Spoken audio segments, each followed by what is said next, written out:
Hey y'all, welcome to my channel. I'm Teresa and today I am talking about my TBR for Polarthon, which starts today. The Polarthon readathon is hosted by the lovely Jade at TBR and it runs from February 3rd, which is today, until February 9th. Up here is a graphic of basically the journey that you need to take to get to the top, and the very top is to read a polar fantasy. I marked out the route I'm going to be taking, and that is starting with a cold word in the title. Next is reading a book about a furry friend. After that, I'm going to be reading an icy cover, so any book that has like just icy loveliness on the cover. Once I'm done with that, I'm moving on to Northern Folklore, and the very last is Polar Fantasy. This is my first year participating in the Polarthon, and I'm quite excited as I never knew Polar Fantasy was even a thing until I saw the announcement video. So for my TBR, book number 1, which is a cold word, I'm choosing Frost Blood by Ellie Blake. This is, well, frost is a cold word, so it also worked for an icy cover because it's quite icy. This book is about a girl who is actually a fireblood, and she lives in a kingdom full of frostbloods. Now, firebloods can control fire, frostbloods can control ice. Her mother is killed and she is captured by the frostblood army. She is thrown in prison and continues to wait for her upcoming execution. Well, she is randomly sprung from jail by some frostbloods who are rebels against the Ice King, or the Frost King, I don't remember what he's called, and they need her to help them overthrow the kingdom. She, of course, agrees because she wants to take her revenge on the king after his soldiers killed her mother. Somehow she gets captured again and gets put into like a gladiator-style war type thing. And what happens in this gladiator type thing is the prisoner firebloods are pitted against the champion frostbloods, and they have to fight to the death, I'm assuming, and so she needs to try and take this advantage to kill the king and escape this gladiator pit thing. Yeah, I'm really good at describing books, huh? I am 66 pages into this, and so far it is just okay. Nothing spectacular, but nothing has really happened yet either. So I'm hoping that as the book moves along, it'll get a lot more interesting. The next book fills the prompt for Furry Friend, and that is Dog Song by Gary Polson. This is a book that was written back in 1985. I remember this book when I was a kid growing up. It was talked about a lot. A lot of my friends had read it. I actually never gotten around to reading this specific one.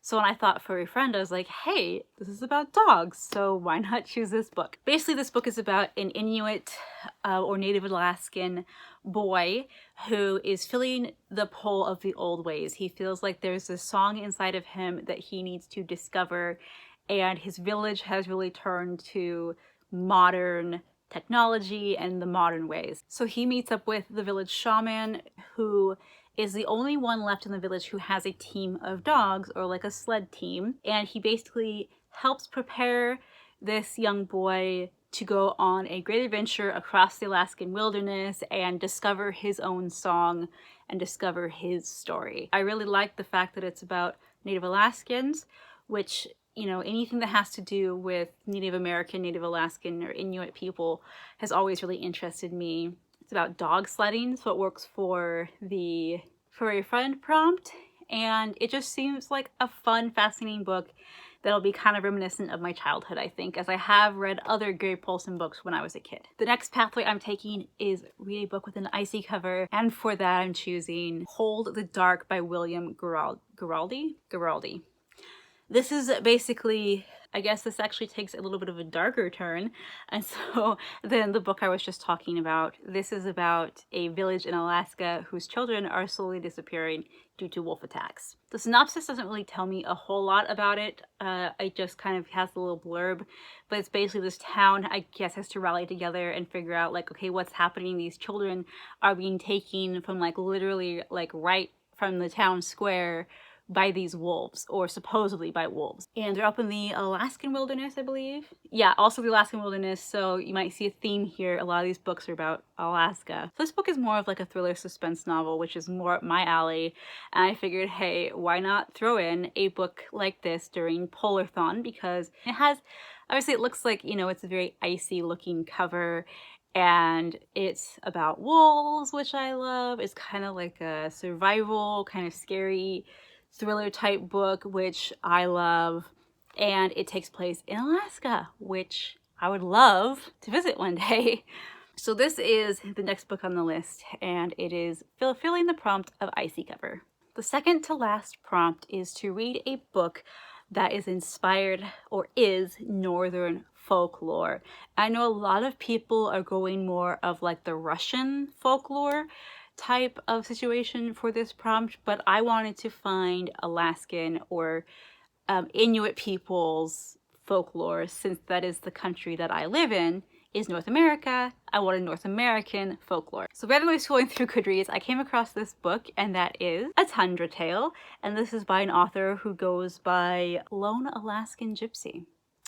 Never heard of her before, never heard of any of her books before, no idea if it's going to be any good or not, but I found it on Kindle, and so I'm going to be reading this as an ebook. This is inspired by Alaskan folklore. This book seems interesting. It's about a 21-year-old psychiatric patient who is on a journey through the tundra, and along the way she meets a Arctic fox, a trapper, and a young native child. The synopsis here says that she will discover the secrets of Black Wolf, the story of the land's ancestors, and the power of the Northern Lights that could unite them all. So it seems a bit interesting.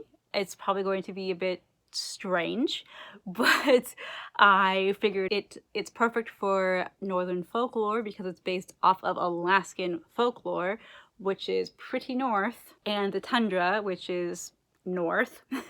So I thought this would be kind of a fun book to read and experience this author I've never heard of before, and see whether or not I like her writing style, like her story. And I guess we're just gonna go from there, and I will tell you all later how I feel about it. And now we are to the very last prompt, which is polar fantasy. So next I have Ice, and this is by Sarah Beth Durst. This is about a girl named Cassie who, when she was younger, was told a story by her grandmother of how her mother had made a deal with the polar bear king, and he whisked her off to the ends of the earth. Well, Cassie realizes as she gets older that is just a nice way of telling a child that their mother had passed away. She's 17 years old, and she works with her father on an Arctic research base. But on her 18th birthday, she comes face to face with a talking polar bear, and he tells her that her mother is still alive. She's trapped at the ends of the earth, and he can free her, but Cassie has to agree to be his bride. This is kind of Cassie's story of finding out that, like, oh, this actually is real, and she has to go with this bear and be his bride in order to free her mother. And I've been told it's kind of like a Beauty and the Beast retelling, and it takes place across the Arctic and the Canadian wilderness, and she has to figure out the meaning of love and family and all that kind of thing. So yeah, this seemed really interesting to me. The cover is just absolutely gorgeous. The premise of kind of like a Beauty and the Beast retelling, but like with polar bears, is like weird but cool at the same time. I don't know, I'm really interested to read this book, and I've never read polar fantasy before, so I'm excited to read this and see what my thoughts are.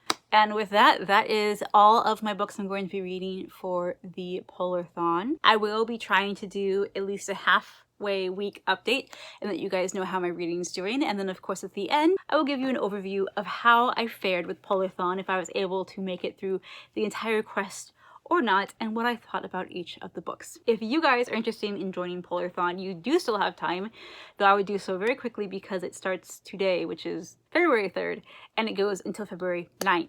So if you're interested, check out Jade's announcement video down below. You can also follow me on my Twitter, which is sweet_t_reads.